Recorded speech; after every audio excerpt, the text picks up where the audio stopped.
Papi Squad Legacy, sindikata mapagsiron, magkakaisang samahan laban lang.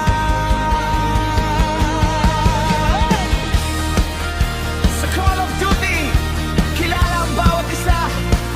Narito ang ating kupunan, handang humarap.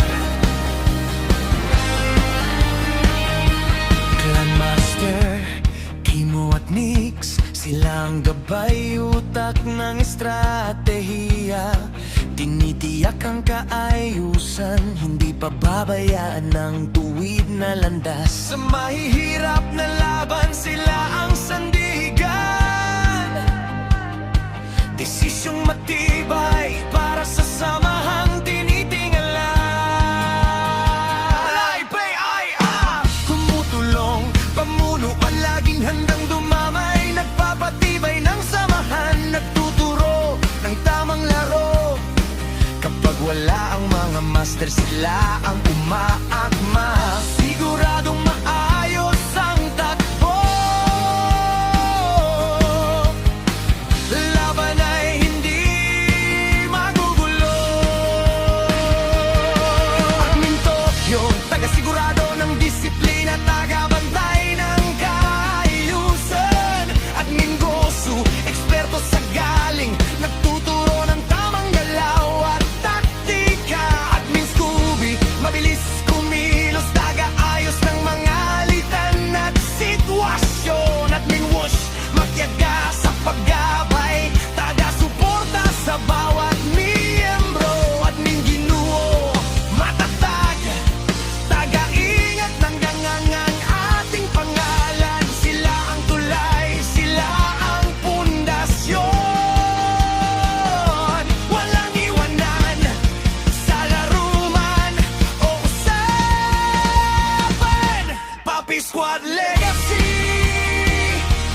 sindikata Bitagsiron, magkakaisang samahan, walang tatalo. Leader at admin, bawat isa ay may tungkulin. Sa Call of Duty, kami ang nangingibabaw.